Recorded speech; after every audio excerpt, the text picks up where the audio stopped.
Hey, what's up guys? Welcome back to Indian Kitchen Abroad. Hope you had a great Christmas. This week we are taking a look at chutneys, an essential ingredient in India's street food. Without these chutneys, street food doesn't really taste like street food. They add another dimension of flavor to the whole dish. We are making 3 chutneys today: sweet and sour tamarind chutney, mint and coriander chutney, and a spicy one. This video is just about chutneys, not samosas. That will be uploaded next week. Let's start with sweet and sour. Soak 75 grams of tamarind in about 1 cup of hot water. Take out the seeds if there are any and let that sit for about 15 to 20 minutes. In the meantime, make an apple puree. This is completely optional. Apples naturally contain pectin, which is commonly used to thicken jams. Tamarind also naturally contains pectin, so you don't need apple puree to thicken this tamarind chutney or tamarind jam. Apples give a different taste and adds another nice flavor to this chutney, and you can reduce the quantity of sugar needed because of the sugar content in apples. Puree of 1 apple should be enough for this recipe. I made a puree of 1.5 apples here, but I did not use all of it at the end. I used about 1 cup of apple puree. You can peel the skin if you want, I'm not going to do that. Add just enough water to get that puree going. Now mash all that soaking tamarind and make it like a tamarind concentrate. Now add that concentrate into a saucepan and cook this with 1 cup of water for 10 to 12 minutes or until all the tamarind is completely softened. You can add more water if necessary. Then add 1 cup of apple puree we made and give it a mix. Grate about 1 inch of ginger and add a pinch of ground cinnamon or tiny pieces of cinnamon. Give it a good mix and squeeze about a tablespoon of lemon juice. Mix it thoroughly, cook this for 2 to 3 minutes and add your desired sweetener. You can add sugar, brown sugar, jaggery, dates, I can go on and on. Basically whatever you want. I'm going with sugar. Start with 4 to 5 tablespoons of sugar, taste it and add more if you want. Cook this until all the sugar is completely dissolved and chutney coats a spoon evenly and doesn't leave a trail. This is supposed to be sweet and sour and I'm keeping it that way. That is the reason I'm not adding any red chili powder or any other spices as most of the recipes on the internet call for. Let this cool down, transfer it to a blender jar, blend and strain it to remove the tamarind fibers and any unwanted stuff. You'll get a smooth and perfectly consistent chutney. If for any reason your chutney is runny, cook this for a few more minutes until it reaches your desired consistency.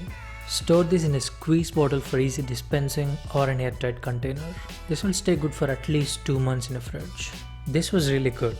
That extra chutney I stored in that container, it's gone the next day. I ate it with a couple of pieces of bread. Next up, mint and coriander chutney. Take equal quantities of mint leaves and fresh coriander. You can use coriander stalks also for this. Cut down last inch of the stalks and use the rest. Blanch both of these for 1 to 2 minutes and fish out all of it into a blender jar. Add 3 to 4 green chilies according to your taste, an inch of ginger, juice of half a lemon, a tablespoon of chaat masala we made last week, and a teaspoon of salt. Be conservative with the salt here, you can add more later if necessary. And finally, add just enough water to start the blending.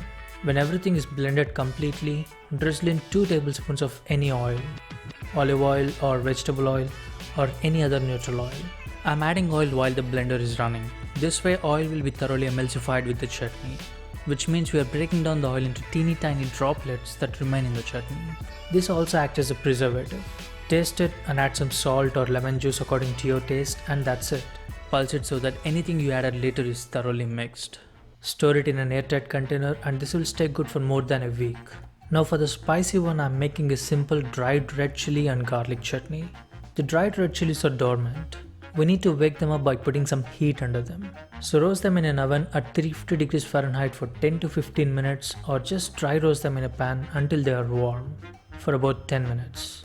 You don't want to burn them. Now if you're not a fan of spice, you can remove the seeds of these chilies. Just break them in half and seeds will just fall off. Or just rub them between your palms to remove the seeds. Once the roasting is done, soak them in hot water for 30 minutes. Weigh them down with a plate or anything else so that all the chilies are submerged in water. After 30 minutes, drain all the water and soak them again for 30 minutes in 1 cup of that previously soaked water and 1 cup of white vinegar. Weigh them down again with a small plate or anything else you have. Now in this 30 minutes, let's take care of the garlic. Heat about 1/4 cup of any neutral oil, I'm using vegetable oil, and slice 4 cloves of garlic. Fry the sliced garlic on medium heat until it starts to turn brown. Again, don't burn it. If you burn it, it's going to taste horrible. Now add the vinegar soaked chilies into a blender jar along with 1 cup of that liquid we used to soak the chilies. Add that fried garlic also and start blending. Once all the chilies are blitzed up and running smoothly, drizzle in that oil in which the garlic was fried. We did not add any salt before. Add about a teaspoon of salt, taste it and add more if needed. Add about a teaspoon of chaat masala, a tablespoon of lemon juice and taste it, adjust the seasoning if necessary. And this is going to be spicy. This is just red chilies, so be careful. Strain it to remove the chili skin and other stuff and bottle it. You have your own hot sauce. And that's it. You have all the 3 chutneys to amp up any dish, not just street food. I can assure you these will be one of the best chutneys you will ever have. Now try these and let me know how it turns out for you. Quantities for everything will be given in the description box and will be updated on the website as well. We'll be using all these chutneys in future videos where we will explore India's street food. So thanks for watching. Hope you enjoyed the video. If you did, give it a like and consider subscribing. I'll see you next year. Happy New Year.